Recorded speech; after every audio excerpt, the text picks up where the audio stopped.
Good morning, everyone. This is Biz Chicks TV. This is the place where you can find tips and tools to help you do business better.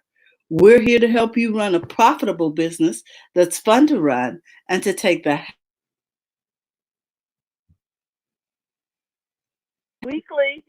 I'm here with my co-host, Ms. Francine Gregory, real estate entrepreneur and tech diva, and Dr. Tachi, all the way from Florida, bringing us information on media. I'm Carolina from California Cover Ups, and we'll be joined from New York soon by Miss TJ online. So with that, we want to get this party started. How you doing, ladies? Hey, Fantastic. Happy Valentine's Day. happy Valentine's Day. You know, I completely forgot until this morning. I woke up to some messages or a lot of, oh, yeah, it is Valentine's Day. It is. It really is. We are sending love your way, girl. So, I guess we're ready to get started with this day in tech history or this week in tech history. Let's see what we got to This play week with. in tech history.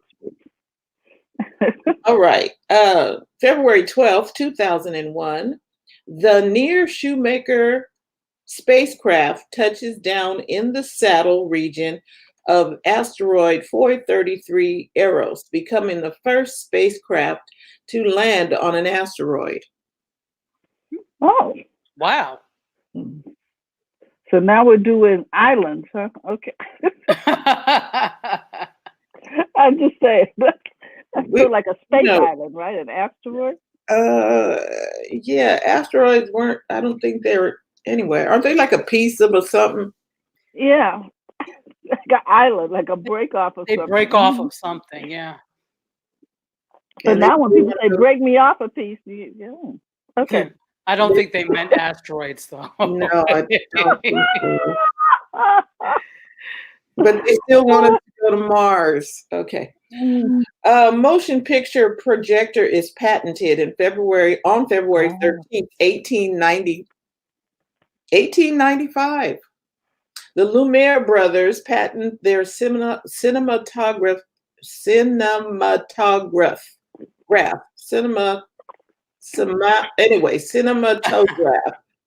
Okay. One of the earliest motion picture projectors.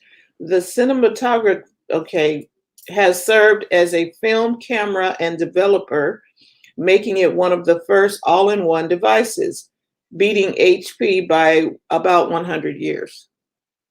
Mm-hmm. Okay. De Lumiere, but they must be French. Lumiere? They are the Lumiere brothers. Yeah, you're right. They were really the ones credited with revolutionizing cinema. Oh. I like history. I was like, oh. Yeah. You know what I like also? This is a side note. I have a lot of side notes. We like side notes. The people that dressed back into 1895, they dressed to the nines. I don't care if they were poor, had holes in their shoes, they were dressed to the nines.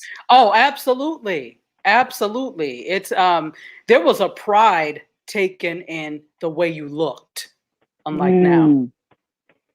I was like, oh, they got on the little bow ties and the double-breasted jackets and stuff. I was like, yeah, very nice. Well, there is a pride in how you look. I just think people take pride in a different way. It still connotes pride. People do their tennis shoes, they do their earrings, they do, you know what I'm saying? Oh yeah, absolutely, absolutely. But I think they're and again, fashion is relative, but it feels it's not as formal. Yeah, it's not as formal. But I mean, even when I was little, if we were going to the airport to pick someone up, we dressed up. That's right. I'm telling you, it wasn't just pajamas. Oh, I see. No, I don't think pajamas. I don't know. I still don't think pajamas are really for public display. They are not. I think they're not. I think they belong in the bedroom, in the house. Nor are bonnets. No, I kid you not. I'm going to do a demonstration. Yeah, you're ready for this? I love demos. I went to Apple Store to get something, and the lady had this. Okay, mine looks better than this, hers. But she had this on her head in the store. Working at the Apple Store? No, she went in there and she was sitting at the table being served, Customer. but it's still unacceptable. That was at is the not for public mall. outside. Yeah, she had to walk through the mall to get there. I was like, Exactly. That's not for outside. The point of wearing that is to protect your hair at night so that you can display it during the day. Exactly. Nonsense. Hey, Jerry. I was just, And Natalie, how you doing? it was an appalled moment. I was like, okay, don't do it. That's when you want to pull folks to the side, but sometimes you can't. No, buddy. Not anymore. Mm-mm. Mm-mm. And, well, apparently someone thought that was okay. She doesn't have any friends. Your friends should tell you stuff like that. Unless you hang with the same type of people, to which I say you can't soar with the eagles if you're busy hanging around with chickens. Sorry, continue. Mm-hmm, mm-hmm. Meanwhile, back at the ranch, Apollo Computer Incorporated, February 13th, 1980. Apollo Computer is incorporated in Chelmsford, Massachusetts from 1980 to 1987. Apollo was the largest manufacturer of network stations. In 1989, Hewlett-Packard Company acquired Apollo in a $476 million deal. Mm. That was a lot of money back in the day. Huge. It's a lot of money now. Right. And it's those beige, ugly computers. Yes. Ugly. Okay. Okay, let me see if I can show ugly. Am I hearing an ad over here? Hold on. Tara, I don't know what you're listening to. Ugly computers. Computers should not be ugly. And you know what the thing is, they didn't just stay that ugly shade of beige because eventually the plastic yellowed. So it was beige and then yellow. And you know, because it was so not cute. I don't remember the yellow. I definitely yeah, well, it would yellow after a while. So it would start off beige, but there's certain parts, you know, it feels like they used different types of plastic. And so some parts of it would start to yellow and the rest would be beige. Hideous. Yes, we weren't asking for ombre in our computers, but you got it. But as it heated up, it changed the exactly. It was not cute. It just wasn't cute. Okay, February 14th, 1876. The telephone was patented on this date separately by two men, Alexander Graham Bell and Elisha Gray. This set the stage for controversy over who actually invented the telephone and a drawn-out legal battle. Okay. I got the feeling who won that battle, right? Because I never heard of Elisha Gray. Bell, hands down. I was like, okay. So there are going to be people who will try and copycat you, knock off your stuff. Okay. The birth of IBM, February 14th, 1924. The Computing Tabulating Recording Corporation is renamed International Business Machines, aka IBM. Either way, it is certainly makes for a boring sounding company. This is the gentleman who wrote this article. Anyway, Computer Tabulating Recording Corporation. Okay. Computer tabulating. Too much. Right. So International Business Machines is what they changed it to February 4th, 1924. So IBM has been around for a while. Yeah, I had an IBM typewriter. I remember I did too. Selectric, the IBM Selectric. Well, I had one that you could that you could carry around. Oh, in a case. Yeah, me too. You too. Yeah, in the little case. I thought I was so cool. I just remember the big ones that sat on the desk and they plugged in and they had the ball that moved around when you typed. Mm-hmm. Mm-hmm. Everybody. And then if you were really cool, you had the one that had the eraser. You know, later on it came up with type erase. So you would press it, it erased everything that you would do. Exactly. So no more using whiteout. The fact that we even had to type a paper and then keep typing several papers to do form letters and stuff, it wasn't just, I was like, boy, we have come a long way from Microsoft Word or off Google Docs or whatever it is. We have come a long way. Right. And then remember they had the word processors, so you could type out what you say and then see it, but of course it was a small digital space, and then it would type it out once you pressed, basically send. So it was a precursor to like modern Microsoft Word. Right. It was called WordStar. The one I used was called WordStar. And it was sitting in the office where I was working. I'm like, how come we're not using this? Wow. We were doing letters by we were typewriter. Typewriter, yeah. Wow. And Gary said, remember the Wang? It was the bomb. Oh, yeah. Really? In its time, yeah. But all of this history has taken us to where we are now. February 14th, 1946, the much anticipated ENIAC is unveiled at the University of Pennsylvania, considered the first fully electric computer as compared to electromechanical designs. It calculated 5,000 operations per second, 1,000 times faster than its contemporaries. It occupied over 1,500 square feet of space, weighed 30 tons, and used 18,000 vacuum tubes. However, you couldn't get YouTube.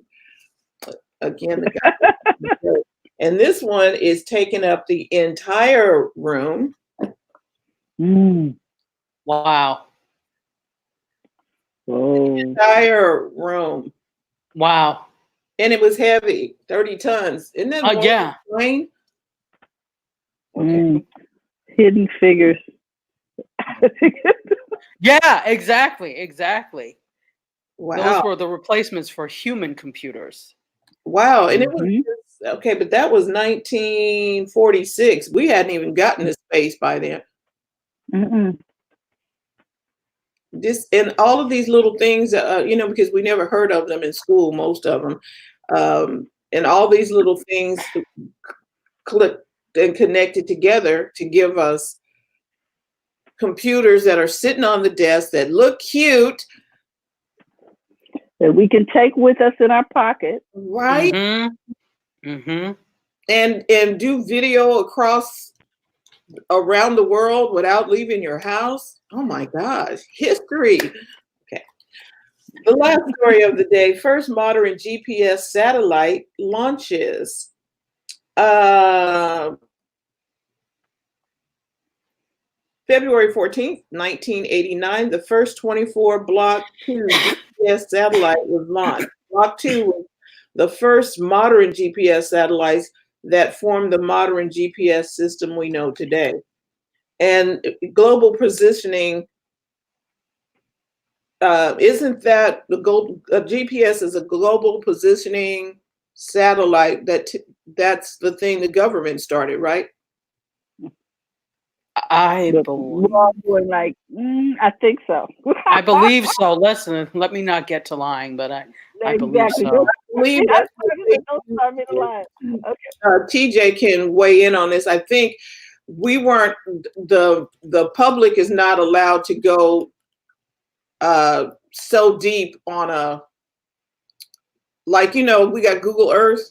The government could go like way deep and see a whole bunch of stuff. Probably the TJ, you were on mute. The government can see the rats in under the ground. We can't go that deep. They won't let us go, but so far with the GPS. Why is she still muted? TJ, you are still muted. Unmute yourself. TJ, you're still muted. Now. Okay, there you There you go. I clicked on it. It wasn't doing anything. All right. Yeah, So- there's certain areas on Google Maps that, bases and secret government locations. You're not That we going to be can't able to see. zoom in with Well, Google praise Maps. God. I'm happy to hear that. Well, I mean, I thought there was something where they wouldn't allow the public in the global positioning where they could do some stuff. Right. That, but the rest of us, we didn't have, you get to use it for your car, which is wrong. Okay, TJ, you are out again. Let's see if I can unmute her. No, she wasn't muted. Oh, okay. She's gonna come back in. Right. I have a little known Black history fact. Yes, so speaking of GPS, there was a Black woman who was very instrumental in the development of GPS. Gladys Mae West. She was a mathematician, much like the women in Hidden Figures. She was known for her contributions in mathematical modeling in terms of the shape of the Earth, and her work on the development of the satellite geodesy models were eventually incorporated into GPS. So her work helped to develop GPS. Little known Black history fact. Little known. Yeah. And Good shot, Doc. When you said that, I was perfect. Black History Month. So. Right. And it was GPS and it just kind of segued right over there. Exactly. That's like we planned it that way. We have synergy, Yes, we do. So anyway, that is your week in tech history. And all right. Tech and Black history. TJ will be back. Okay, so Terry, what you got for us in news? I know you going somewhere. Are we going y'all go down these rabbit holes. I just report, okay? This is the deal. I've been babysitting my granddaughter, which is a rare thing for me. But but I saw this article this morning over The Verge, where they're talking about RFID sensor is powered by dirty diapers. So now they have developed a sensor that is so tiny and can be produced for about 2 cents per sensor. So that actually now it can become cost effective to put this little sensor in the gel of the diapers, so that when the baby is wet, you will get a notification on your phone. Now, this is not new. The technology is just a little bulky now, because Pampers and Huggies have this sensor, but you have to keep changing it out and charging it and doing interesting things. But yeah, for those people who are OCD and just need to know every time the baby looks like they want to pee, you can now soon buy diapers with that little sensor in there, which I thought was interesting. It is interesting, but don't babies cry when they're wet? Yes. Free sensor. Look, you ain't got to buy nothing. We've been doing this since time began, okay, without a notification. But I guess, too, we've been answering the door when people knock. I don't know. Turning out the lights on our own. Does there need to be an app for everything? Do we need an app for everything? Do we need a sensor on the baby? We don't need an app for everything. No. It's bad enough we got the monitor in there. We can see her while we're at work. Put your finger to the side and peek inside of the diaper. Yes. Yes. You know what I'm saying? Very effective. I just said, okay. And let me read this paragraph. The newly developed RFID tag, and I just have a problem with putting anything up in any kind of personal area. Anyway, can be embedded in the hydro gel typically found in disposable diapers. When wet, the hydrogel expands and becomes conductive enough to trigger the tag to send a signal to the reader with a radius of 1 meter, all without batteries. A reader connected to a home's Wi-Fi network could be placed next to the crib to send alerts to the parent's phone. Alternatively, a small portable reader on a keychain could also alert parents of impending doom. So now you're at work, your keychain lights up, and you call a caregiver and say, "Hey, look, change the diaper." Did that get on your nerves? The problem is going to be, the problem is they're spending too much time here if they can't check the baby. Okay. Put down the phone. Just put the Walk phone away down. from the phone, people. And the baby is crying. So have you just tuned out the baby? What is okay? Do you assume that the baby's not wet because the sensor didn't tell you they was wet? Oh, well, if the sensor doesn't say it, then don't trust your eyes or you know Or your nose. or your nose. No, the baby's not wet. This is just straight rubbish. I'm sorry. Have we gone to the other side? You know what I'm saying? Of wonderfulness. Well, Dr. Tachi, they've crossed over too far. I guess, you know, the people who are sitting and putting the tech together for this, I don't want to get up and check the baby. Oh, because if you're in gaming or if you're sitting and you don't want to. Oh, gosh. Then you shouldn't have a kid. Well, okay. Well, then you're not ready for kids. Nope. If you have to sit there and game and can't check the child's diaper. Okay, that's just ridiculous. Click on your phone to check to see if they're wet. Really prompt you to. I'm just saying. Okay, then the other thing I have is this self-cleaning water bottle.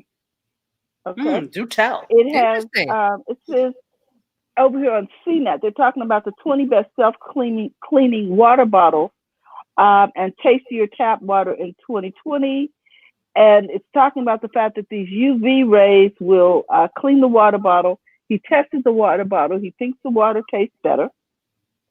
He says the biggest difference between water bottles that provide filtration and self-cleaning water bottles is that the UV technology used in self-cleaning bottles doesn't get rid of dirt and sediment. So while the bottle can kill viruses, bacteria, and other microorganisms that can make you sick, they won't filter out heavy metals or other particulates. Still better than traditional water dispensers and single-use plastic bottles, though. Because of that, he decided not to test these self-cleaning water bottles outdoors. Instead, he just used tap water. But he found them to be extremely effective. And he names a couple over there. I'm not going to name the brand. But I never thought of having my water bottle self-clean. Okay, so Carlos has a comment. That is lazy, Jerry. Are you talking about the toilet flushing water bottle? Mm-hmm. Okay, interesting. I just thought these two articles. I said, where are we going with this technology that we can't attend to a baby or wash your bottles? And here's the thing: there are already automatic dishwashers. Have been for a long time. You know what I mean? Just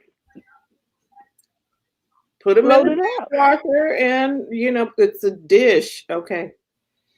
Do that. I mean, if you really are too lazy to buy 3 water bottles and interchange between them.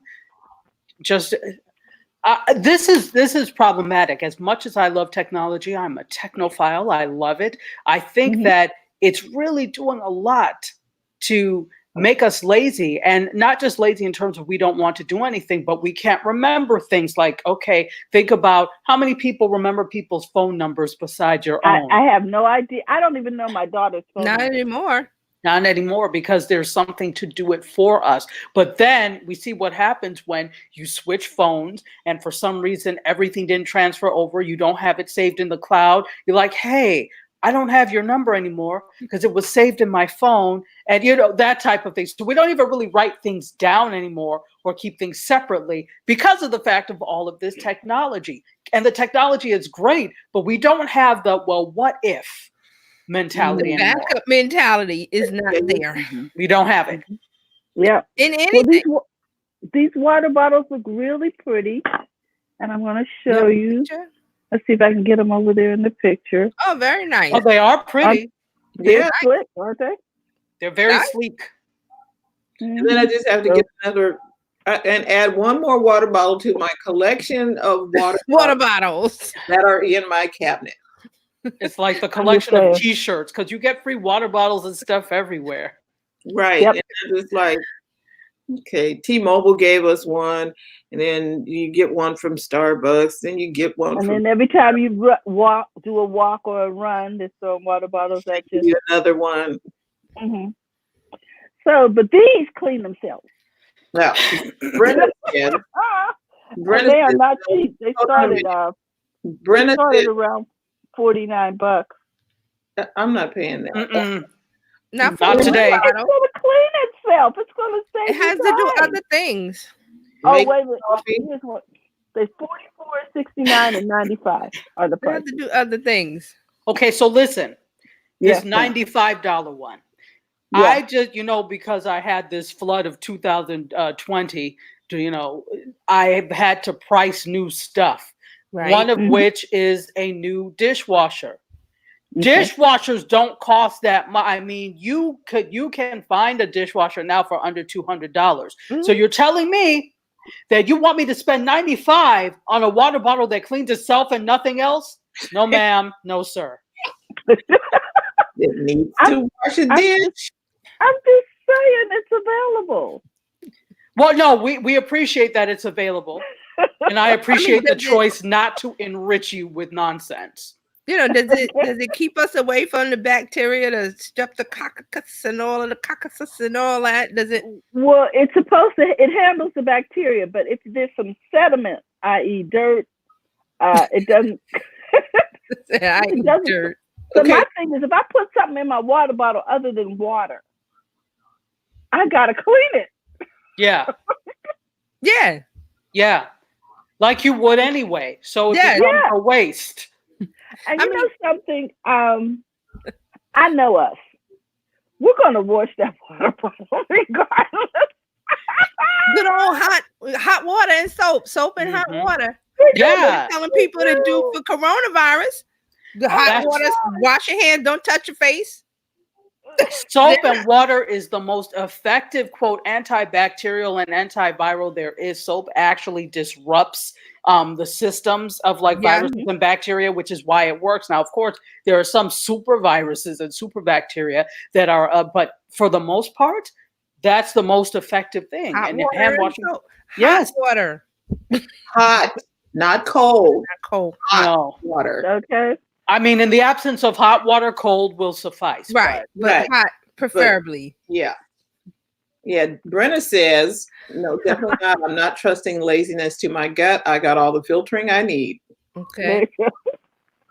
I mean, it's the one thing I'm telling my daughter before she goes to school, when you get to school, wash your hands. When you go I'm like trying to reinforce it, like remember, because that's like the one thing that not we all, but a lot of people forget to do. I mean, they had a story about people not washing their hands after coming out of the bathroom and I watched people in the it was this week or last week there was a story about it, and they were like, people, you have to start washing your hands now.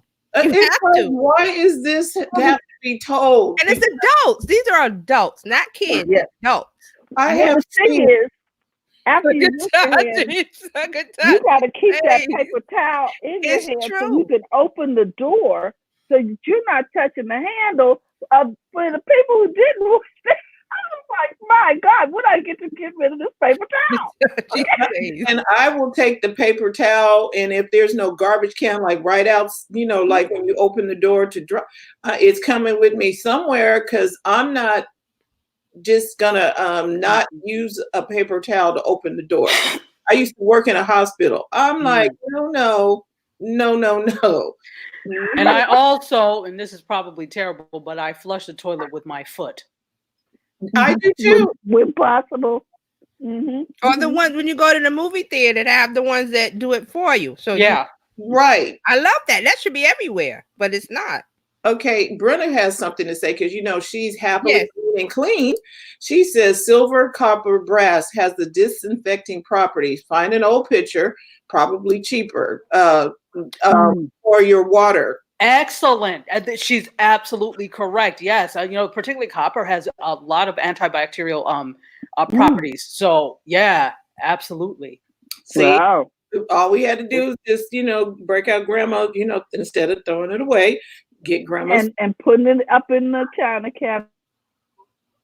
Get it and use it. Use it. Use the stuff that works, like silver. So the number is 40% of Americans don't always wash their hands after going to the bathroom. Gina, that's almost half. Oh my gosh. That's so I'm looking at people kind of side-eyed now, like, lady, you got a 50%. Some are just using water. Some are just water, no soap. Oh, I've seen them walk out of the bathroom. And I'm like, you need to stop by the sink. And it's interesting when I heard it. This has a huge effect on our interpersonal relations because there's some people that don't want to be rude, and when you're offered to shake hands, you don't want to be rude, so you do it. But then you think in the back of it, as soon as I get out of sight, I am getting antibacterial and putting it all over my hands. And in fact, I was watching a documentary. I can't remember. A fashion photographer lived in New York and rode his bike everywhere, but he went to interview, take some photographs of someone, really fashionable, eccentric woman. And she held out his hands. She said, I do not shake hands, but I will bow very deeply. And that's what I'm about to start doing. Yeah, I'm not shaking your hand. Do you see Brenna's comment? She has I want to know more about, she uses EnviroCloth. Yes, this okay.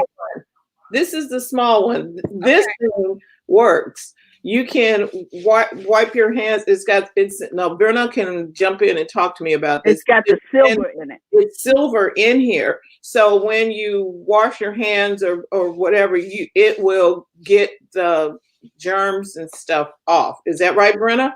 I think correct. Interesting stuff, and you can get these from Brenna. Yeah, this. And she put one on her kid's backpack. Right. So they can wipe their desk, they can wipe their hands before lunch.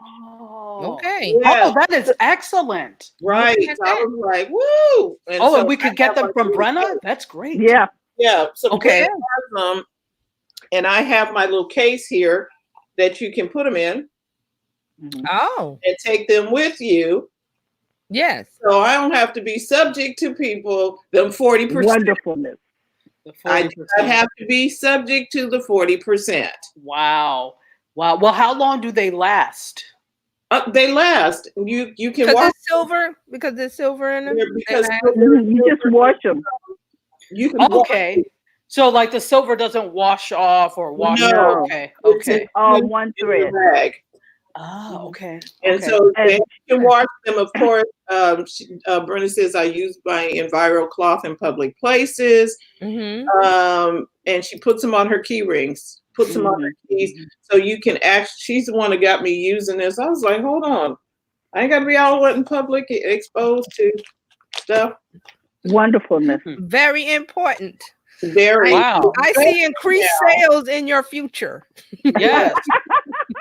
And great information. I do, seriously.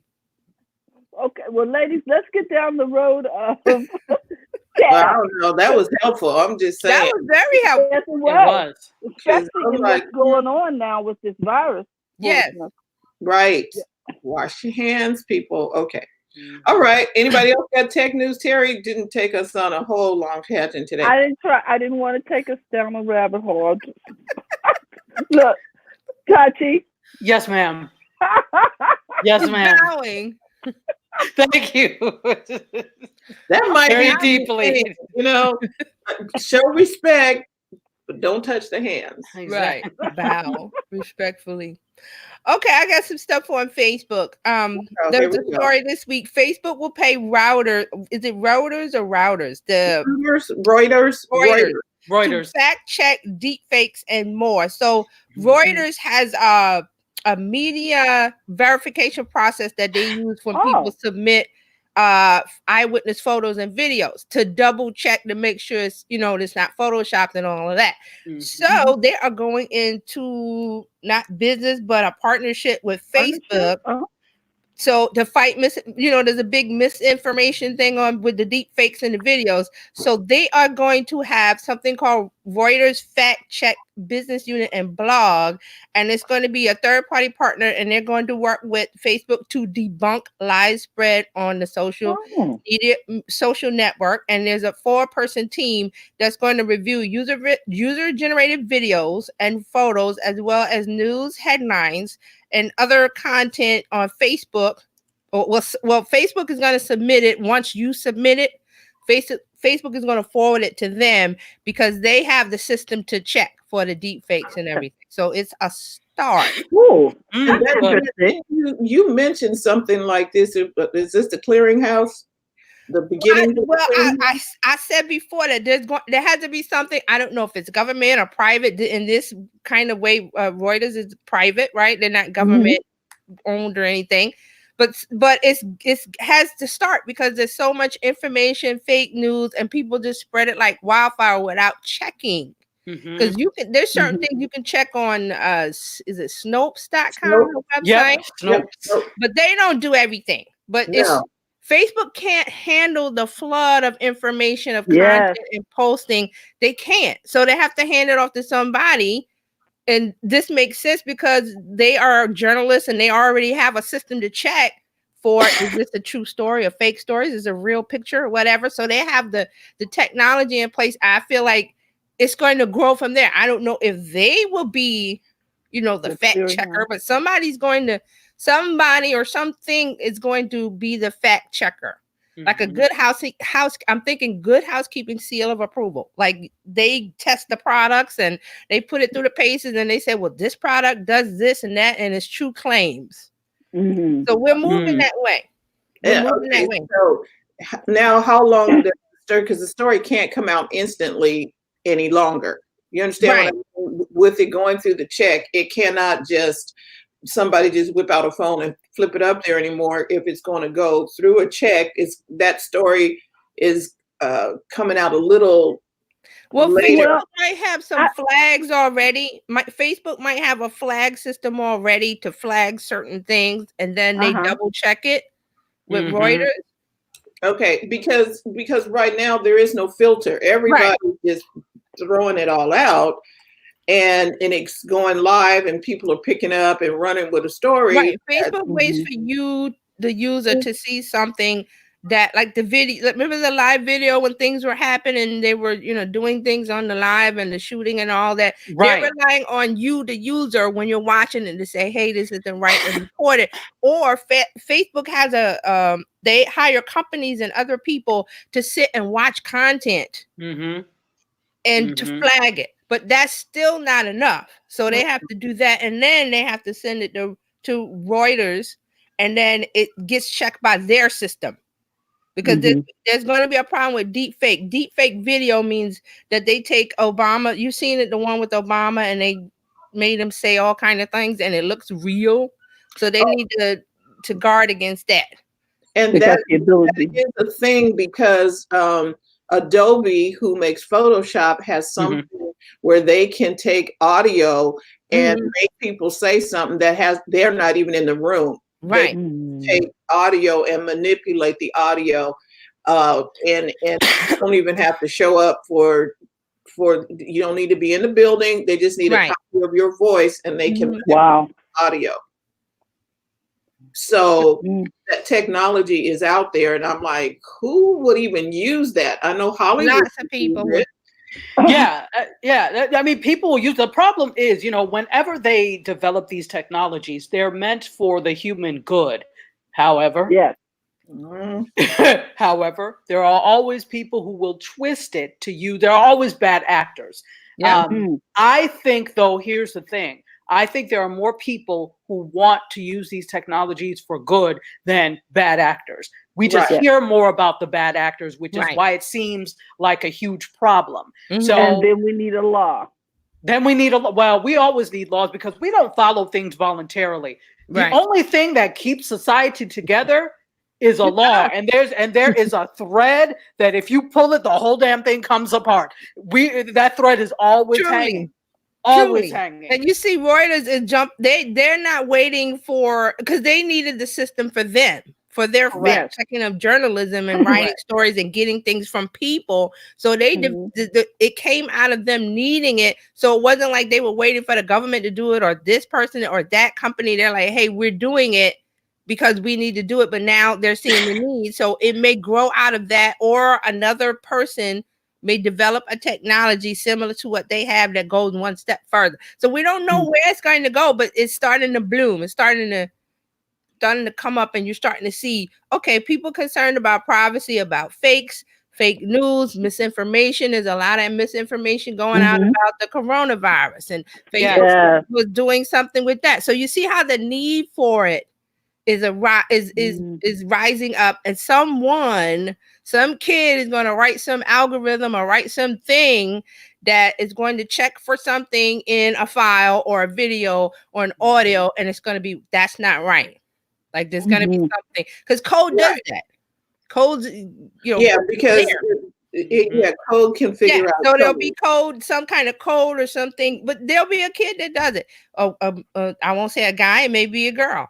Who knows? Girls can code now, so absolutely. But somebody's going to do it because there's the need for it, and I see it's already happening. So I said, with this story, there you have it. Now, where it goes from here, I don't know who makes it. I don't know, but it looks like it's not going to be government. It shall be made. Yes, I don't think it's going to be government at this point, because they're we've already said, Terry and I, they're way behind. They're slow. The people that's in charge, you've seen them on TV. Those are the people that are making their laws, and they know nothing about technology. They don't care to know. So, okay. Well, I'm going to ask. Okay. You're going to ask. I was going to ask you if you heard, since we're talking about Facebook, about this new app called Hobby. I heard Maury Smith talking about it. I'm not. It is so lame. It is so lame.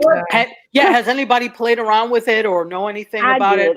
I went on today and I downloaded it, and it is nothing. It's supposed to be competition for Pinterest.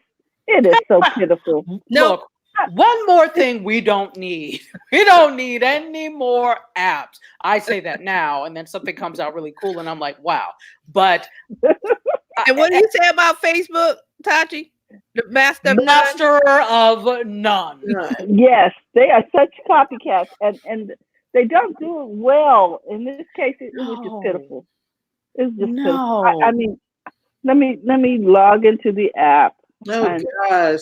I'll show you. That even sounds cumbersome. It does. I'm already. I don't know if you could even see this little. Yeah, I see this is supposed to be. This is nothing compared to Pinterest. Not happening. Sad. This is not even Instagram. This is just sad.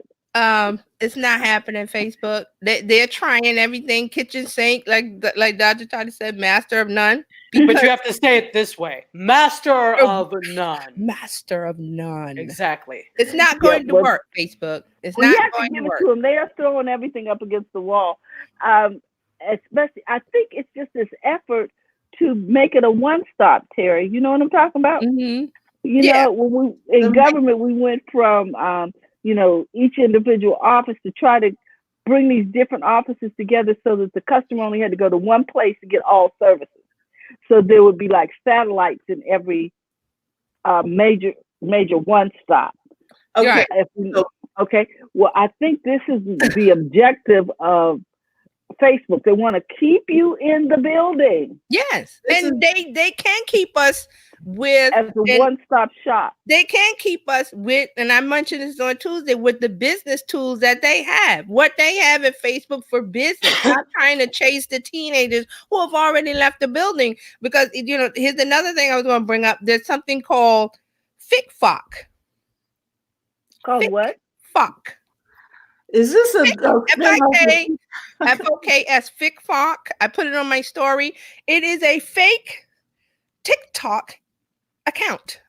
So teenagers are making FICFOCs because they are so pressured. These are the influencers that they have been cornered into making a certain type of video on TikTok that goes viral and gets them the millions of views. But that's not really who they are creatively inside.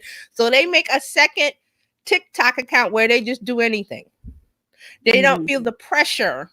And this is the quote. I was getting trapped in a box on my main account. This 18-year-old high school senior has 2.3 million followers, and he does comedy videos and discussion of global issues, which he calls TikToks. After 7 months of posting on TikTok, he's feeling creatively stifled. I had to live up to some sort of mysterious facade. I wanted to be more see-through. So he made a second TikTok. And it's called FICFOC. Okay, so how come he just couldn't make a second TikTok account and just be happy with that? I am not understanding. It's like the Finsta, the fake Instagram that you make a fake Instagram for your secret community. So he's making a fake TikTok for his secret. I'm grown. I don't have that kind of time. Well, this is the mind of the Gen Z. This is their mind. The thing is, Tachi, if you had 2 million followers, you wouldn't be trying to hide. They're feeling pressured. That's and I'm sure there's a lot of pressure. But here's the thing that you have to remember. No worries. You're popular. Here's the thing that you have to remember. That at the end of the day, the reason you got into creating content is because you had something you wanted to say. You had something that you wanted to share with other people, right? And you were doing it. There was no promise of influencerships or making, getting partnerships with XYZ. You didn't have that promise initially. So you were doing it because you wanted to. Granted, there are some people who get into it because they want to be influencers and think they can make all this money. Not always the case, but go back. I always tell people, go back to why you initially started creating content and, you know, find out what it's like. Marie Kondo, if it doesn't bring you joy, throw it away. There you go. So Barb says, Facebook just took it over, talking about hobby. Think about what's happened to Instagram and WhatsApp. Okay, I never heard of hobby, so they were not in the running in the first place. They just started, but the whole app, I mean, they could do a lot better.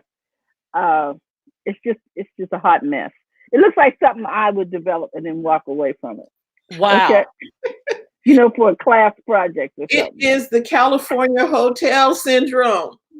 You can check in anytime you like, but you can't leave. You ain't getting out of here. This whole thing is fascinating. You know, it's like I don't understand why Facebook is not content with mastering the properties that they already have. Exactly. There's nothing that you do particularly well that we're like, oh wow, okay, you have a lot of people on your platform, 2.5 billion, and then you've acquired all these other properties, and they keep acquiring companies.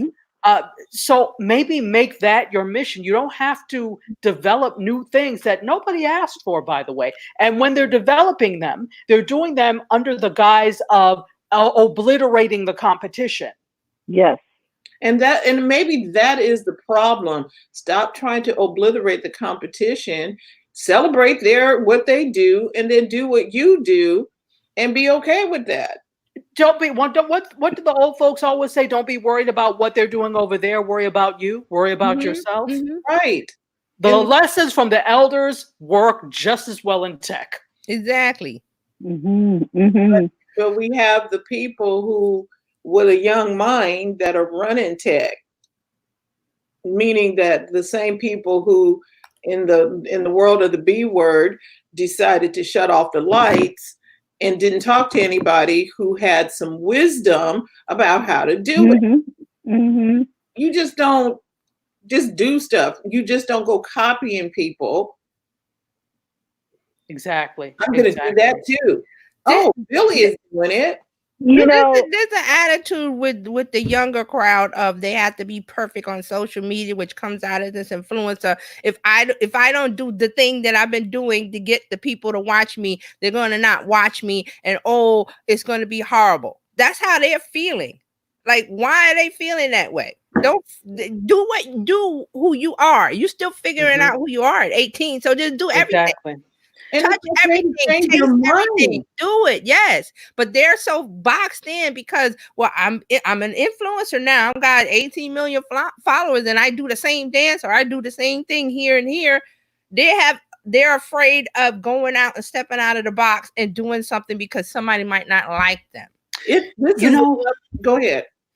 I was going to say to TJ's point, there is an influencer that I used to watch named Taryn 917, and she was out of New York, and she was a hair vlogger, huge on YouTube.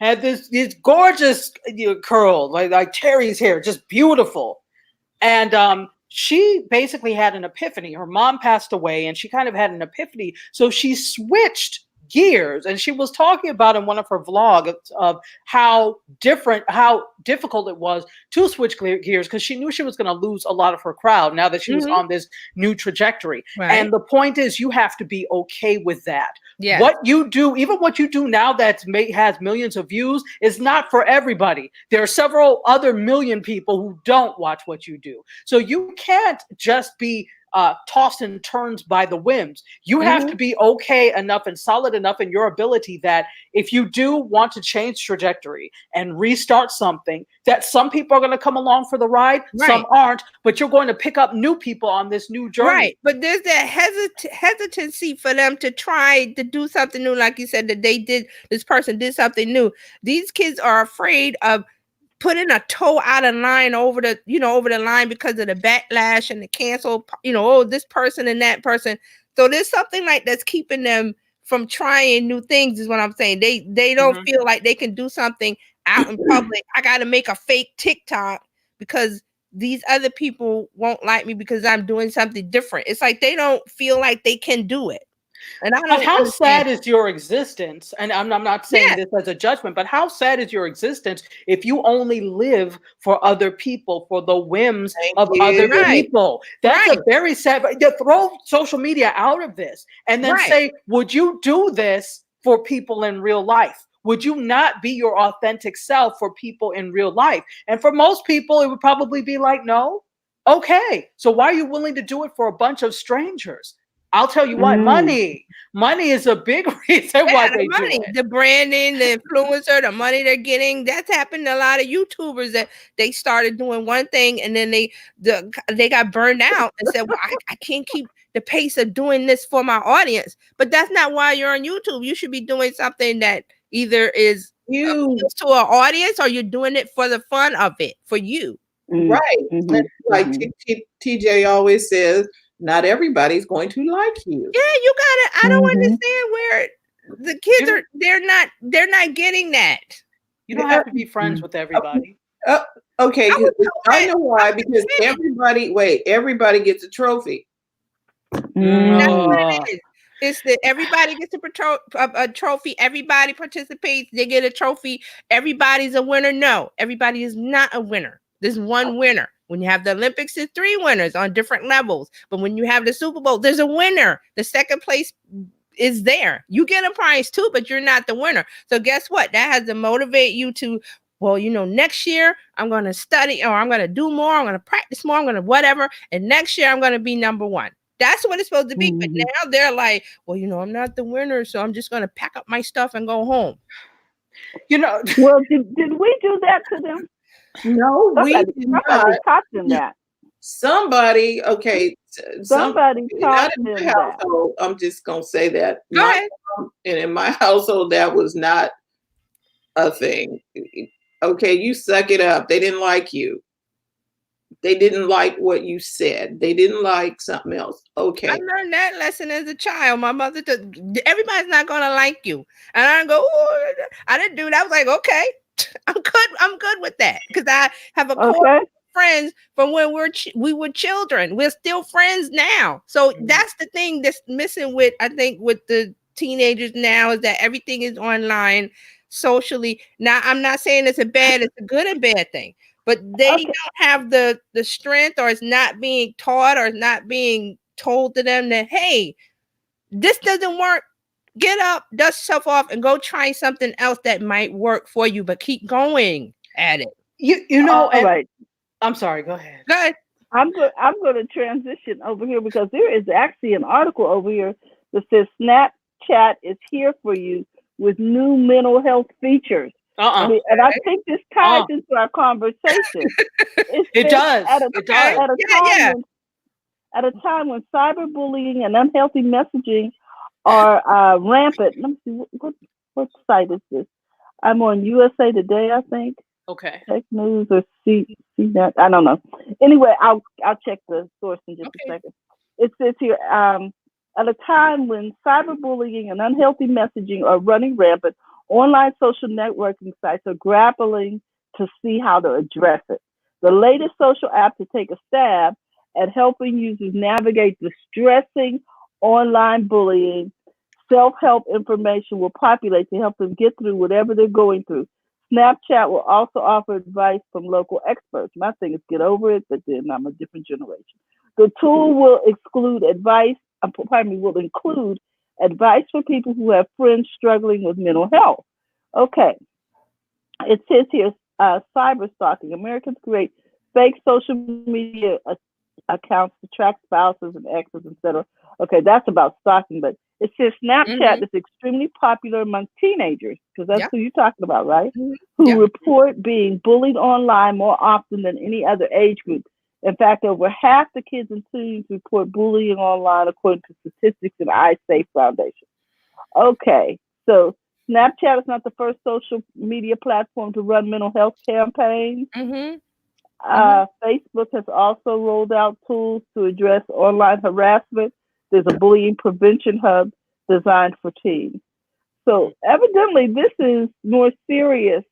Well, we know it's serious, but we tend to say get over it because that's our that's my generation anyway. Life ain't fair. Get over it. Right. But evidently we have done something to make these people think that they have to be okay with everybody. Right. Yeah. Well, you said it. That everybody wins. You see Brenda's comment? Let's bring that up because I think that's important. Go ahead. This isn't being taught. The strive for you here. Did you find it? I got it. Okay. The strive for yourself. You're not a winner. You're a survivor. Pivot for passion. Something that move you. I don't know if the kids is being exposed to that, like to Terry's point, like we were brought up to, get over, this isn't happening. Get over it, dust yourself off, get up. But these kids today, they're not getting that message. I don't know if it's being. And it's probably because the people who are teaching them didn't get that message. Okay. The people who they are around feel like everybody needs to like them. Because that's something that's been passed on from somewhere, like Terry said. Somebody told them that it was okay to not be okay with everybody not liking you. Right. Yeah. So who's going to be the champions? If nobody really wants to win because they want everybody to like them, because if I come in first, then I'm going to be a standout. And it's okay to be a standout, and they know that it's okay to be a standout, because if you're going to look like everybody else, that's why we got everybody wearing the same lipstick, same hairstyle, same everything, because everybody gets a trophy. Right. Exactly. It's like, They don't want to know. be losers. I don't want to be a loser, but there's got to be a loser and a winner today in this moment. But maybe tomorrow, if you keep doing what you need to do tomorrow, maybe you'll be the winner and the other person be a loser. They're not getting that. Like they're only living in the now of I'm a loser right now. To Brenna's point, okay, maybe you're not a winner in the capacity of somebody else because you're not supposed to be doing what they're doing anyway. You're supposed to be doing your own thing. So win in your arena. Exactly. There are different types of win. You know how they have wins with an S? There are different types of wins. So you didn't get the pinnacle prize, but you got here. So think of all the people who go out for the Oscars that are nominated. They don't win the Oscar, but you got nominated. That's a win in and of itself. That's a win. That they even looked at your stuff and said, "Oh, this is a contender." Exactly. That's a win. And even if you are not a contender, you finished a film, which the majority of people in the US are not going to do. That's a win, you know? So you have to win in your arena, Brenna. Absolutely. I agree. I like what Snapchat is doing, and I applaud that. And they're trying to fix it. Well, you know what my brother used to tell me? He would say, you know what, Terry? It's lonely at the top, but it's crowded as hell at the bottom. So you know what? You need to just go ahead and stand out. You know, it's okay. It's okay to be who you are. You can't be a copy of a Kardashian. You can't be a copy of LeBron. You can't be that person. You have to be you. And listen, if those people didn't do what it took to stand out in spite of the criticism or everything that came against them, we wouldn't be talking to them or talking about them. Exactly. There's always a bully in the room. There's always Uncle Bob who comes to Thanksgiving dinner, and all he wants to do is talk politics and religion and you know, just go on and be a grouch all day.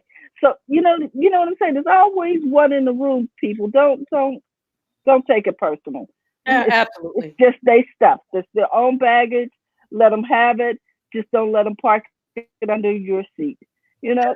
Then Mark says, I think Jack could create Twitter Plus, talking about Jack Dorsey, I believe, where everyone has been mentally screened as healthy, as a real person and not a bot, and absent troll-like behavior. Yes, that should be regular Twitter, but since it isn't, a premium alternative. So you pay not to be bullied? Is that what you said? No, there's just there are people who are going to be on Twitter that you think are normal, but they're not. And they're bullies. No, I mean, we've always had bullies, even in school, way back whenever we went to school, there were bullies.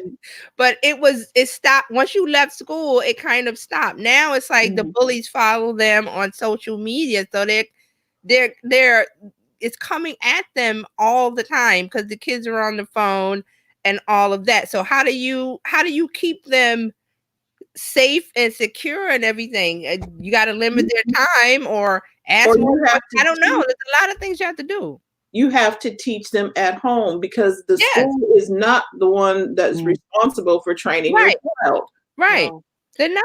They're not. You have to cultivate self-esteem and self-worth at home. And it's not self-esteem and self-worth doesn't mean entitlement or you're better than because that's what's happening. Or everybody, that's not a true development of self-esteem. And when you develop self-esteem in those deficient ways, you'll see they're not able to deal with what life throws at them. So we have to do something different. I'm going to say this, and I've said it before, bullying begins at home.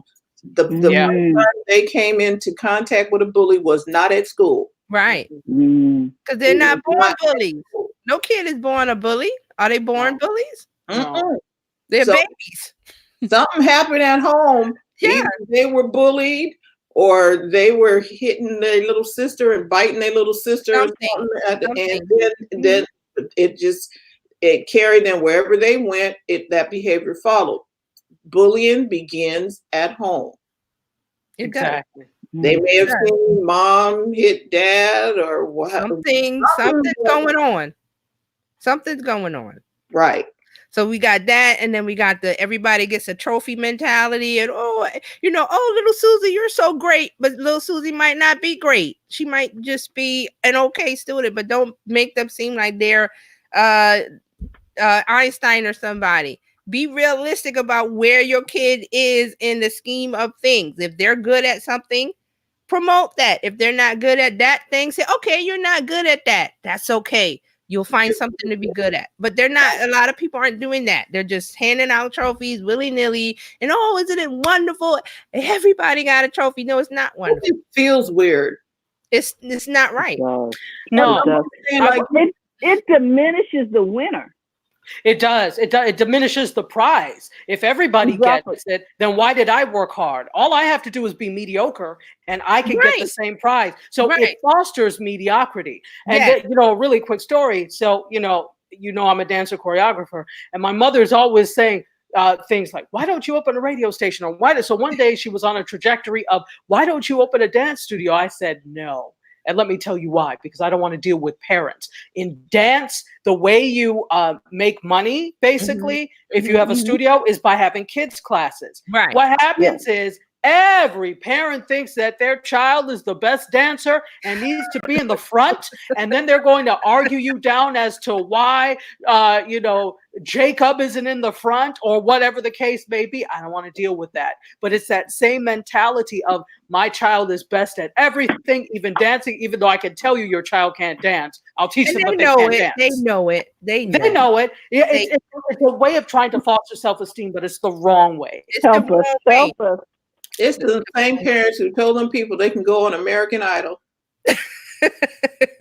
You're doing a disservice. A disservice. Don't encourage that. Wow. How did we get on this trajectory? I don't know. I don't know. But about the fake TikTok. That's right. Fake TikTok. Okay. You're here on this planet when many are no longer awarded the opportunity. So you're a winner. That's your nomination. So there. Thank you, Mark. You're here. If somebody of influence has to tell that teenager that, doesn't, maybe it's not the parent, maybe it's a coach or somebody, some adult they look up to has to tell them, look, you're not good at X, but maybe you're good at Y. Go out there and taste it and find it and work at it and do it. Nobody's going to hand you things. It's not going to just drop in your lap.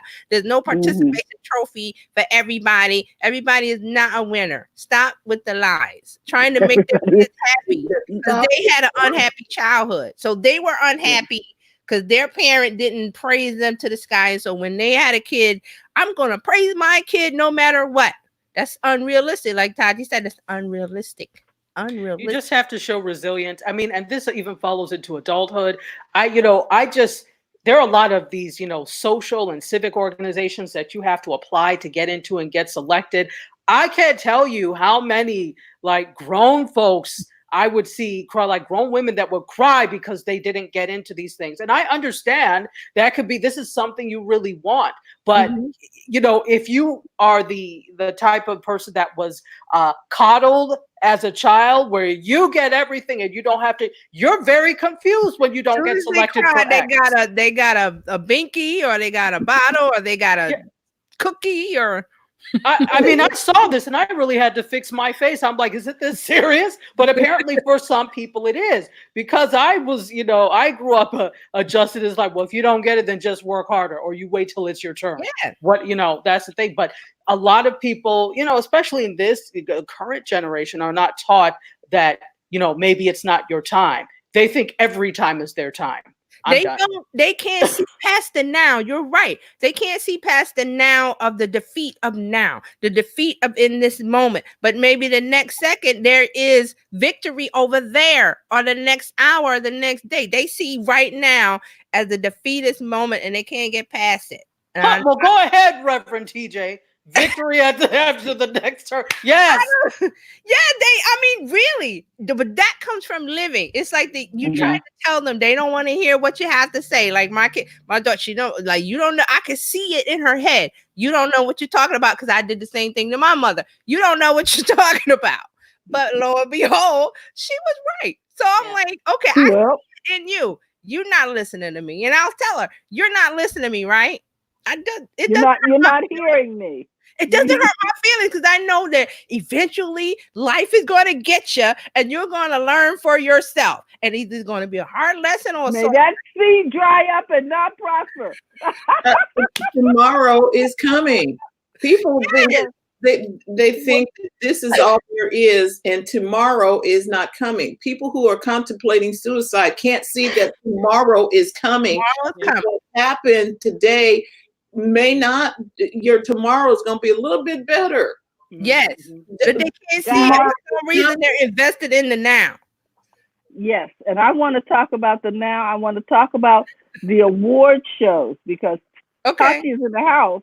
Okay. I need her to tell me more about what happened this past weekend. Was it the Oscars? Yeah, the Oscars.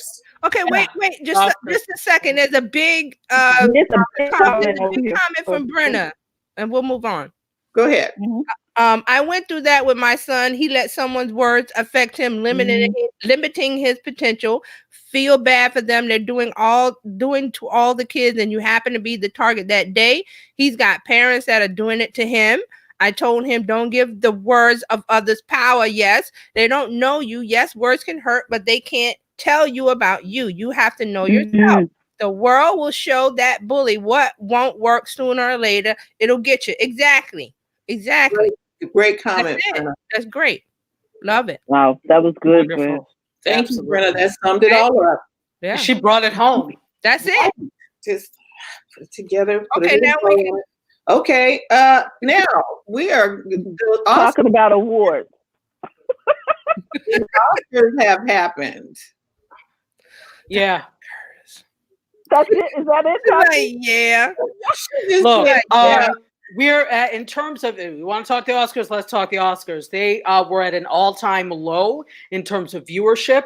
I think people are just tired of these award shows. What you all have to realize is these award shows are not for us. They are for them. It's to congratulate Hollywood. Somewhere, some producer down the line figured out, well, if we televise this and sell advertising, we can make money off of this because everybody wants to know what's going on with this. Yeah, maybe at one point that was true, and maybe for some things, but then, there was also a big lack of diversity as well. Oh, yeah. A lot of women directors were not recognized, a lack of people of color when it comes to these things. So it seems like is there really an interest in keeping the entertainment industry diverse in terms of rewarding people for the hard work? Now, let's be clear. The Oscars are not the end all and be all of the adeptness of a film, of the skill of an actor, of how good a sound editor is or a costume designer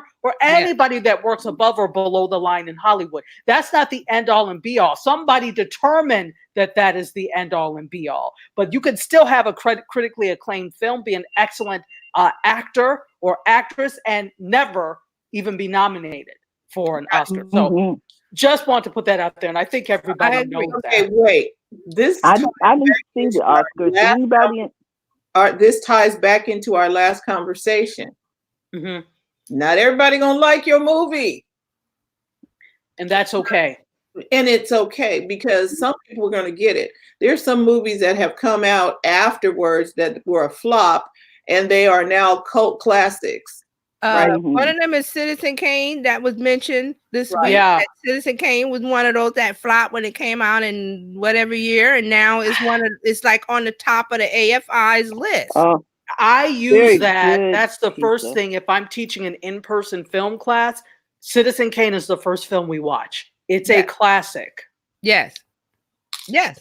So what do they get when you win an Oscar? What do you get? You get the statue and you get the clout of saying you're an Oscar winner. Right. But then there's added pressure with being an Oscar winner because there's always then the pressure to make sure you're selecting the right roles that are critically acclaimed. That, there's like this Oscar curse that they talked about. People get to that point and it's like the only place to go from there is down.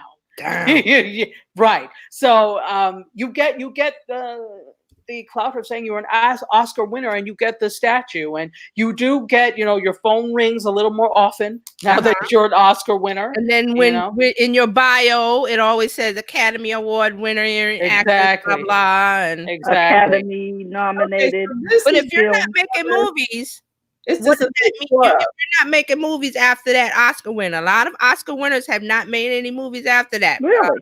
With this list of them. Well, because but there were very good films, and I'm going to ask Dr. Tachi about this one, like The Passion of the Christ. It was really a good, well done movie, and they hated Mel Gibson. Yep. Through that. Yep. Movie. And he had to finance it himself. The whole movie. I was like, okay. Well, movie. Other than the fact that the ethnicity of the characters were not factually correct, but I digress. But even so, he. Well, something. Here's the deal. I don't even want to go down this road, but if you go to Egypt to hide, you might want to look like you got a little melanin in you. Well, this is what never made any good God-given sense. Okay. Well, yeah, and so that's the thing. But no, to your point, there are a lot of great movies out there that are critically acclaimed, especially when it comes to subject matter. Obviously, religion is a very touchy subject matter that people don't want to touch, particularly in Hollywood, which tends to be very, as a whole, is very secular. Okay, I'm going to put these comments up because I got it, Jerry. Mark is over here clowning. He said, I didn't win the Oscar again this year, despite the fact that my life is more dramatic than most of these films, and my performance is always real and filled with unexpected choices. And he says to you, Tachi, now, Tachi, in America, we like our white Jesus. Well, he said it. I didn't. He said it. I didn't. I'm gonna throw a monkey in the wrench. Go ahead. I'm going to say Tyler Perry. Okay. Tyler Perry. I see you already. Tyler Perry, has he won any Oscars? No. Has what? I know why. But I wanted to point this out. I am so tired of being an angry black woman. Okay, wait. He's making movies. He's making money. He has a studio. He has the whole lot that he just dedicated in Atlanta with all of the sets and this and that. Now, he's making money. He's successful in that manner, but he's not successful on the end of, I'm going to be an Oscar winner because of the things that he does that's problematic. So which one do you want to be? Do you want to be an Oscar winner and then everything is like, okay, I'm an Oscar winner, but your bank account is not fat? Or you want to be a bank account, your bank is fat and you can make movies and you have the potential to open up the doors for a lot of people of color. And absolutely. I you know what? I'm really proud of what Tyler Perry has been able to do in Atlanta. His famous line of, while you all are trying to knock down doors and get a seat at the table, I'll be in Atlanta building my table. And I'm so proud of that fact. However, what good is it to be at the table by your damn self?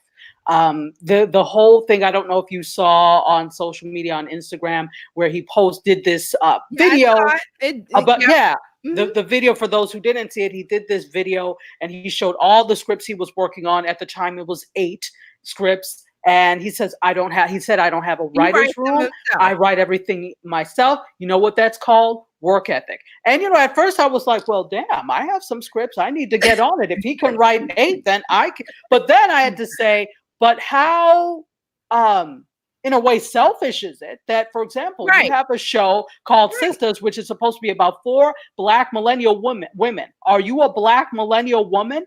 How do you know their experience? And it shows you don't understand their experience when you watch the show. So, there are 2 ends to that thing. I love that you're building that. He's not perfect. I love that you're building that, but you have to build it for others to be a part of it as well. And you have to be open to hear others' experiences. Otherwise, don't write about any other experiences but your own. But he has my point is he has an audience. We may not like him. He has an audience. He has an audience that's really like the biggest thing you need right now. That's what I'm saying. What is the cost of I don't really care about the Oscars. You got an Oscar, big deal. There's lots of Oscar winners that have won an Oscar and you never hear from them again. So what do you care about that? I'm just saying as a an actor who's you've got a goal of I want to make movies, or I want to do this, or I want to do that. An Oscar is the stopping point, not the pinnacle, in my opinion. And for Tyler Perry, he's doing his content for his audience. Just that's what I mean. 18-year-old guy who Chitlin Circuit.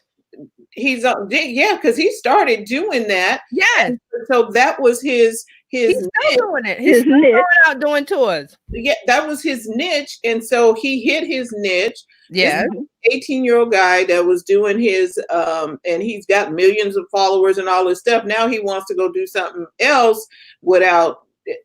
But he hit. Who are you talking to?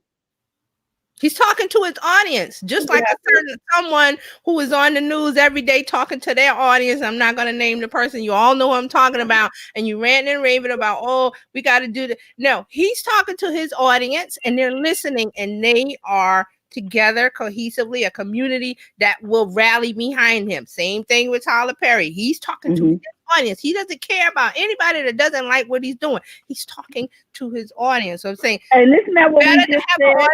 Is it better to have a connected audience, or is it better to have an Oscar that sits on the shelf and you got to dust the thing? You know what? You're right. I think though there's something we have to. And hi, Lakeisha. I'm just saying hey to everybody in the room. One more thing. Regina King won last year for a body of work. Sometimes they will award actors for a body of work. She was great in that movie, but for her body of work, she rightly deserves her Oscar. So she's one of the people that I would say, yes, she's getting an Oscar, but it's the pinnacle. It's not like the, okay, I got it. Where do I go? Because you have on the other side, you have Monique. I didn't. Well, go ahead. Go ahead. No, because these were a few years ago. For Denzel Washington to get an Oscar for whatever that was he played, I was like, "Oh, for the cop, the crooked cop." and then what you call him gets one for Monsters Ball. I'm like, how come we gotta be in these? First of all, no disrespect. I don't find Miss Berry to be the best actress in the world. She's not. She's not. But she has adequate. But she has an Oscar, which is proof of the fact that, that's not the pinnacle of end all and be all. But I also think that it depends on what your goals are, because I think that for some people it's to win the Oscar. For other people it's to do critical work that makes people think and tell a story. To tell a story, and that is their Oscar. And if I happen to win something along the way, that's fine. But if I don't, that's not my goal. As like Lakeisha said, in terms of Tyler Perry and that. What I do wish though is that and again, the reason that Monsters Ball and what is the Denzel Washington movie where he was a cop? We'll call it Crooked Cop. Training Day. No, but I like the name of it. Training Day. That's right. But I like Crooked Cop better. So when Crooked Cop won, when he won for Crooked Cop, you have to understand that is because of the extreme lack of diversity on the Academy board. So when you don't have people, diverse voices voting, and I don't just mean Black people, I mean people that are disabled or differently abled, I mean women, I mean everybody that has everybody, because we all have different points of view. But when you only have one type of person voting, of course everybody's going to vote for the same things, and you don't see the other wonderful things that are out there. So the lack of diversity, which the Academy has been called out for on numerous occasions, is part of the big problem with what gets an Oscar.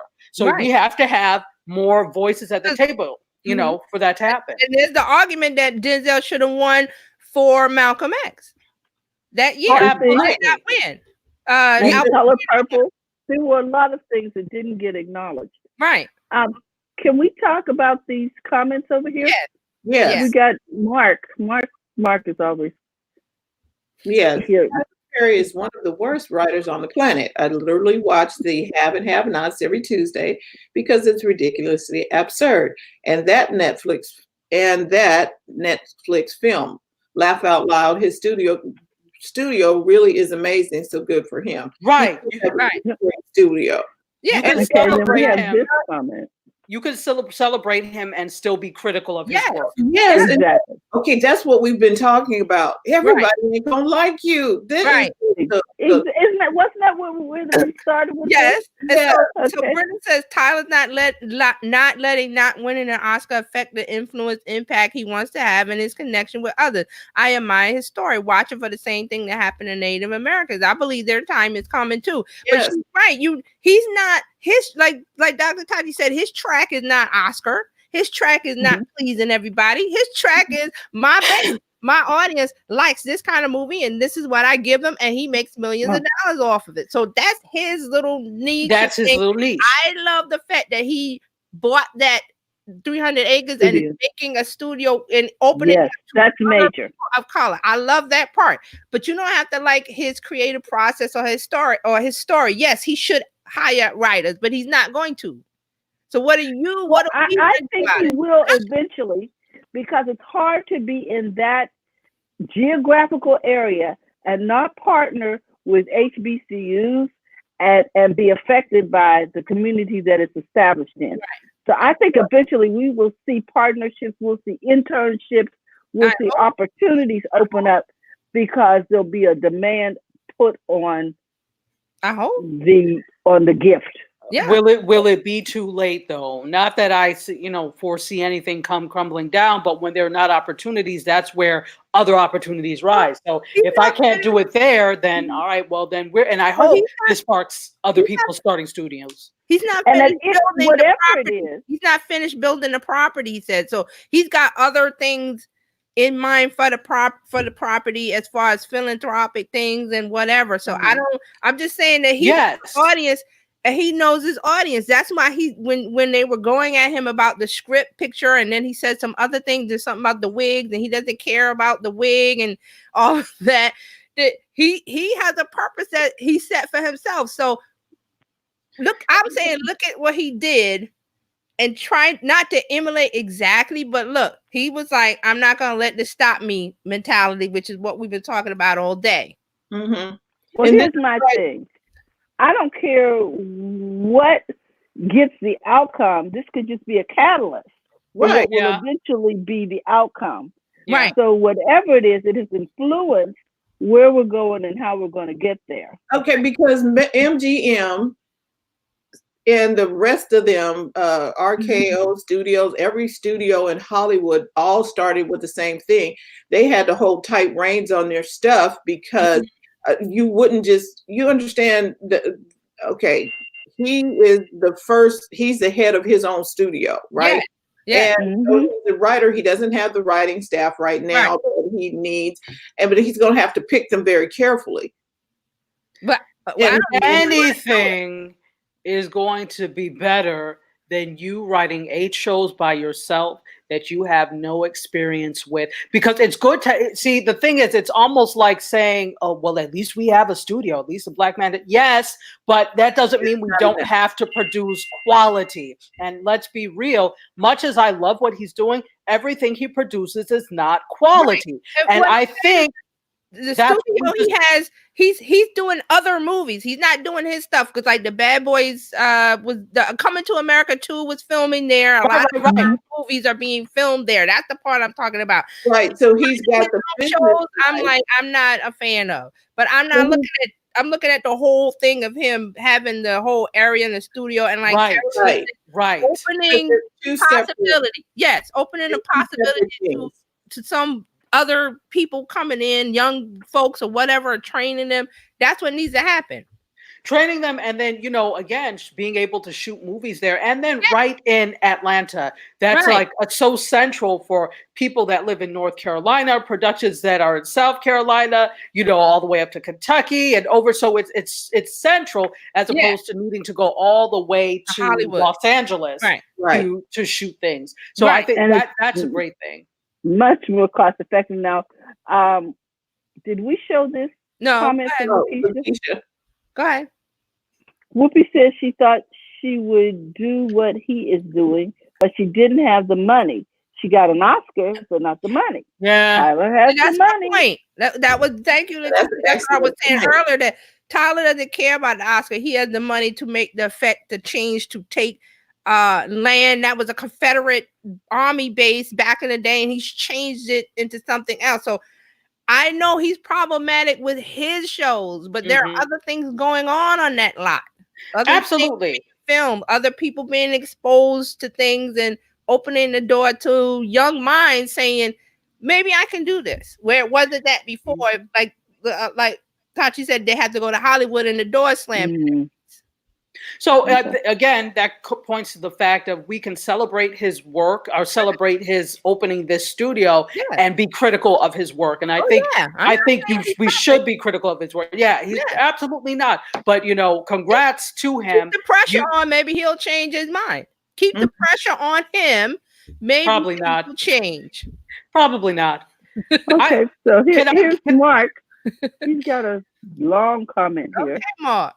Mark says, Tyler says that he doesn't hire writers because they didn't properly get his voice, the one that his audience wants. So he would have to keep sending things back for rewrites. So rather than doing that, he does it himself.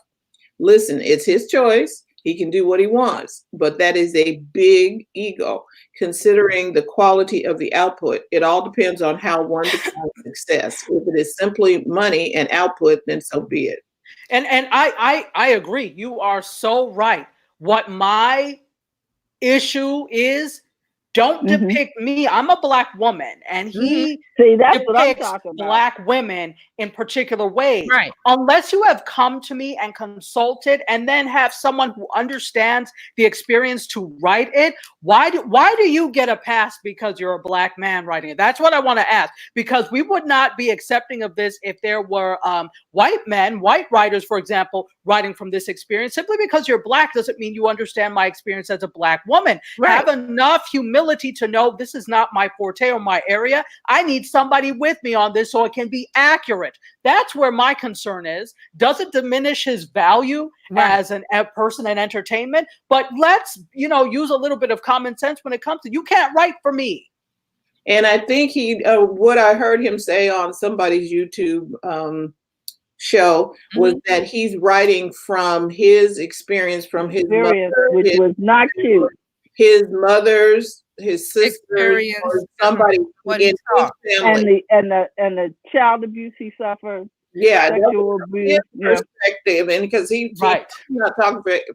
I don't think he's talking for all of us. But the thing is, unfortunately. But we say that, but unfortunately, the way media works is people who don't have personal experiences with this population begin to think that this is what the population is like. And so that's why it is your responsibility, particularly as a Black man, Tyler Perry, to make sure that you are accurately depicting. It's okay to have your side of the story and to tell that. But when you see every story that you have, every movie of his is the same.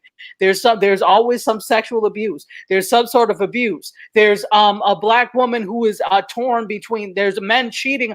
It's always the same story. And because that's your experience doesn't mean that's everybody's experience. So I just, the reason this is such a big deal is because we don't have enough diversity in the types of Black stories that are told. So he becomes the end all and be all, and that's problematic. So, I mean, that's just a big looking at responsibility. It's a huge responsibility. He doesn't have to take it all on himself. My friend, this is what you could do. Hire some writers who know. Hire writers who know. But he won't. I don't know why he said he won't. He won't. I mean, wasn't there a comment that said why he doesn't? Oh, something about the voice. Yeah, Mark said that. Right voice. We just but your voice is not my voice, Tyler. That's the thing. I don't care who you were raised around. I can sit there and say, well, I was raised around all men. Therefore, I can write about men. Now, I can write for men, but I can't write from the perspective. So this is why you consult with other people. Well, is this something they would actually say? Is this something that how are you feeling? And I'm not saying he doesn't do that, but if you're writing 8 scripts at the same time, I can tell you're not doing a heck of a lot of research to figure out if that voice is authentic. Well, I said we got to keep the pressure on him. There are people that are doing that are putting the pressure. Every time he posts something or says something, they come back at him with, what you should be doing and what's what. So maybe it'll get through. I don't know. I doubt it. He doesn't I don't care. know. And that's okay. He doesn't have to care. Yeah, he's not perfect. Somebody else will do it. somebody else will do it. Well, this will do it too. That's true. That'll do it right there. We all have the capacity. There you to go. Make a movie right in our hands. And you can take your phone, and I mean, iPhone, you can shoot an entire film on your phone. Mm-hmm. You're gonna work, and you can get it out there through this medium. Hold on, let's see. There's some more comments, Terralina. There's more comments. Yeah, she says, but he's writing about Black women around him, not us. I don't think. True, I'm not around him. We have a high IQ or different because we are entrepreneurs. Actions are different. Yeah, we think differently. And we're more than just entrepreneurs too. We're mothers. We're sisters. We're aunts. We are real people. And not everybody is dysfunctional. In the words of Harriet Tubman, ain't I a woman? Let's see. Those actors that work on his projects deserve some huge kudos to pull a performance of any authenticity from his scripts and skill. Yeah, they're very. I gotta give it up with those wigs. Woo! I looked at that last one. I was like, he could do better than that. Come on. He doesn't care. He says he wants you to see the actor as because the actor. So he puts those ridiculous wigs on it. So it takes you out of knowing who the actor is. But see, here's the thing. If you knew Black women the way you claim to know, that's something that would bother you. Would know that we are very particular about hair. Hair is very political. Hair is something that has both coddled us and frightened us for years. Hair is a huge conversation, and if you knew that, you would know how particular Black women are about their hair, and you would not put those ridiculous. It may seem like a small thing, but it's not, and that's why he has to have consultants who actually know. You don't know everything, so you need to be authentic when it comes to those. No Black woman would wear those wigs. Come the hell on. Well, I don't even know what you're talking about because I don't look at his stuff anymore. After the first couple of movies, I was good. With his last movie on Netflix, he has a movie now on Netflix that came out. Yeah, and that was the argument. Because the men had wigs that were standing out, and the women too. So yeah, he said he don't care. Before we close, may I talk about one other media story, please? Yes. So this was something very interesting there are a lot of us here who have a voice and who live stream or have podcasts, and we may not have formal training to do such. So I talked about this on Wednesday, and I think it's really interesting. If you are familiar with the Young Turks, they are a news organization, basically, of like a lot of millennials and Gen X, and they basically talk about news, a lot of political news, current events. They are on YouTube. They, blew up really on YouTube, but they're also on television now too, if I'm not mistaken, Vice. Yes. So they actually they talk about a lot of national news, and they're trying to empower lay people who want to talk about local news in their communities. And so they have launched an academy, the TYT Academy, for the Young Turks Academy, for people who want to report local news in their communities. And it's free because it's funded by Google. So all you have to, I need to find the link for it, but if you Google TYT Academy for the Young Turks Academy, you can apply, and there are two different tracks. One is like a, kind of a linear journalism track, and the other is social media and digital. And I think it's just worth it to check it out if you're interested in this type of thing, because your local news in your community can't be everywhere, and they often aren't everywhere, and they often miss the story because they're too busy with it. In newsrooms, there's a news agenda. They have the morning and the afternoon news meetings. That's where they select what stories we hear and we read. So there may have been something happening that they cover, but they decide that, that goes on the cutting room floor. Those are the stories that you as an aspiring journalist can pick up. So again, it's called the Young Turks, the TYT Academy. If you Google that, and it's free, funded by Google. Right. The Young Turks, I remember when we were over on, what's the one after Blab? Fire Talk. Yeah, they were over on Fire Talk. They sure were. Yeah, and I really liked the Fire Talk platform, but okay, that was owned by Snapchat, by the way. Yes. And it was a nice platform, but I saw their broadcasts over there, and I thought, oh wow, so they've come up to make it right. Yeah, the Young Turks are something, a force to be reckoned with, and they do some really nice, hard-hitting journalism. And so it would be great, to learn from them. So and Google is actually this is being funded in part by the Google News Initiative. They have a news initiative, and they're committing $300 million over 3 years to ensure quality news content on YouTube and other on its platforms. And they're providing cutting edge tools to partners, and they're trying to preserve an open digital ecosystem and experiment with new formats. So so their investment in the Young Turks is, we don't know exactly, but according to Axios, they said it's in the mid 6-figure range. So good for you, Young Turks, and for those of you that want to be Young Turks. Google. And for Google. Google too. Hats off to Google. They wrote a check. We like people who write a check. This is how you combat, false news or faux news. That's how you combat it. You train people to do it well. Right. Oh my gosh. When I took broadcast journalism, one of the first things they taught us was the difference between the yellow journalism and the all of the other stuff, and how you need to make sure that you have both sides represented. Yeah. Did you get that whole thing in school? Fair and balanced. So let's see. Can you see that? Yeah, Google teaming up with the Young Turks. Yeah. So let's see. Brenda says she watches them and they're lawyers. And Mark says, I'm an old Turk reporting to my deck. Get off my lawn and listen to what I That's Mark for you. Yeah. Brenda says mostly they speak about laws and such, and she likes them. And I like the fact that they start. I mean, did they start on YouTube? Did they start out being a YouTube? I think they might have started on Blab. Who knows? But they were around a little bit before Blab, because I remember them before Blab. Okay. I want to say they started on YouTube, and then they took on Blab as a platform. And because I love that they took YouTube and started out with zero, and just kept doing it. And guess what happened? More followers, and they went to Blab, and they went to here, and they went to Facebook, and here, and there, and more followers. But it's the consistency. That's what we were talking about.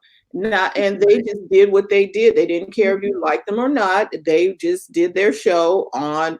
They were passionate about what they wanted to talk about. Right. And look where they are now, partnering with Google. So you have to hats off. Yeah, so check them out. Hats off, but check them out. It's free. There's no need, reason not to. Yeah, it's free. Right? Can't beat that. Oh, I see why they're partnering, because Google, YouTube TV runs Vice, and has added Vice and OWN and other things. Yes. That's the other end. That's the other end of it. So, the thing is, everything, and I tell my students this all the time, there are really only a handful of companies that own all of the media companies in the US. Everything is a conglomerate now. And so you kind of have to follow the trail. When you're like, well, why is this? Oh, because such and such owns such and such. Right. Partnership. Partnership. It's very interesting. Collaboration. You can't be having a dedicated audience. That's what gets them to where they are now. Having a dedicated, doing the work of, we're going to be here, whether we got 10 or 1,000, we're here every day at a certain time, and we built the audience, and Google sees that and says, hey, we want to partner with you. Exactly. And so, so our YouTube, we're picking up people over there who are watching on Periscope or Twitter. And just because we are, next week we discover, okay. Next week we discovered that the Biz Chicks has been. Yeah, so we can get it in mind, and Taji can tell him, hey, we'll tell him, hey, you gotta hire some writers. He said, and Tati has been let go. Let me tell you, I have messed up any opportunity for Biz Chicks to be acquired by Tyler Perry Studios with my rant. I have messed up any opportunity, so I apologize in advance. Okay. That's not true. No, it's not like that. It's a good thing to be critical of somebody like Tyler. It's a good thing. Right. It is. Growth. It wasn't like the time when Terralina threw us all under the bus regarding Facebook. Oh yes. I just said, how you gonna be in somebody's car and be talking about them? Come on now. She was like, get out the car before you start talking trash. Okay. Wow. But we tell them if we don't say something, they may not fix it. Right. You have to say something. You have to speak truth to power. Yeah. Yes. Be the dissenting voice. It may spark a catalyst for change. So here I have a sign here. I wanted to bring him up because I know his thing is problematic. Let's see if we can get this. What is that? Oh, truth is powerful. Powerful, and it prevails. Yeah. Right? Yeah. So we're just talking truth about some things. Mm-hmm. Yeah. So people get over it because it's real. No, and then I think we all have some wisdom. The wisdom from elders, the wisdom from peers, the wisdom from some of the Gen Z and millennials. We've learned some things, and we put it all together, and we dissect it, and we serve it back here, so people can make decisions. We got the tools to, put your voice out there and put your opinion out there. You can't. Okay, I put my earrings back on, Ty. I'm good. Like the kid with the fake TikTok who feels like I got to do an underground fake TikTok in order to be me. That's not the whole purpose of this platform and all the platforms and what we're doing now. So. No, just be you. Yeah. I was playing with TikTok this morning. I put something else over there, and I was like, "Oh, I didn't know I could do that." And I was like, "Okay." Oh, there's lots of editing tools over there. I've been playing. I as resistant as I have been to creating content for TikTok, I watch it, but I haven't been creating because the thing is sometimes the thing is you need to go where your audience is and concentrate on those platforms. But I've been wanting now to play around with it and see. And there's nothing wrong with doing that. Play around with see. You can make your stuff private, Tati. You can make TikToks just for yourself. I don't want to do that. I want people to see me. But I've been looking at it. They've got some great tools like filters and editing tools and different things that you could do. The only thing I don't like is if you download it, it puts the TikTok branding on it. So if you take it to stories, it says TikTok in your name. But if you want to grow your TikTok, it's good for that. But there's lots of things. Everybody put their handle in the chat so we can follow one another on TikTok. I think I have TikTok. I think I took it off my phone. I have to look and see what my handle is. It's probably the same as everywhere. Tatiana. It should be. Yeah. It should be. But I had my name, so I couldn't use it. I was like, how is that? But that's where we are with the FICFOC. With FICFOC. I just have to make a comment. Terralina. Yes. That is a big behind cup. It was almost bigger than your head when you drive. Let's see. That's a lot. That's a big head. It is. I mean, it is almost bigger than her head. Wow. It's a cool mug though. That's a big cup. Yeah, that is a big cup. Exactly. That's a big cup. I wanted to say that, but I wasn't going to. Yeah. So. It is a big. It is. Well, that's my story, and I'm sticking to it. We had too much fun on here. Too much fun. Absolutely. Now I'm learning some stuff. So. Oh my gosh. So I'm so sorry about the diapers, guys. I didn't mean to take you down that. But some things are wearable. I know the DJ. Wearables. Wearables. Okay. Come on. Wearable technology. Mm-hmm. Well, I don't think Well, they met ladies, her when they started that. we don't need to. I don't know what they were thinking when they started putting those tags on babies. It's like, and you had to charge them and all of that stuff. You know, That's not a good idea. I No, don't think so. water still But does not mix. yeah, but I'm just the grandparent. What do I know? You Use know. your finger and your eye. Pick a Anyway. Okay, well, what's happening Monday? We're just coming back. Oh, on the 7th, no, the 19th, we are having a, Lennis Woods Mullen is doing a webinar on how to hire an intern. Oh. Because, a lot of people need help with their stuff. Oh, that's great. Right. And she has a background in HR. And so she's putting on, you can get webinar on our BizChicks page on Facebook, and we'll put the link in the chat. But she's doing that to help people learn how to hire an intern. She's been using interns from different colleges and stuff, and they have gone on to get jobs and to other things. But she's gotten a lot out of it, meaning that her work is getting done. They help her with her posting, all kind of stuff. But most of us don't know how to do it or hire one correctly, or what to pay, or because if you want to hire a virtual assistant, but you don't know what to do, you want them to do, and how do you have stuff together or whatever. She's gonna talk about all of that. Awesome. I thought it was good. I was like, oh, I need to sign up for that one because you can't do it alone, Tyler Perry. Shade. Well, he's doing it won't last. It's not going to last. You can't do it by yourself. No, we all need help. Not going to last. And Mark, jokes again. Oh. Like Tyler Perry, I refuse to have an intern. I won't get my voice. If you teach them their voice, then they will get your voice. But they won't get my voice. Interesting conversation. Yes. Yes. So thank you everybody for tuning in live for our Tech Divas Weekly, our Tech Live Weekly. This is always fun on Friday. We appreciate you stopping by and tuning in. You didn't have to. We got Dr. Tati, TJ, all the way from New York City, Carolina from California Cover-Ups in California, and I'm Francine. Thank you so much. Mark is talking about sing us out. We always want to remind you, don't forget to go. Get to the front of your own line. Bye-bye.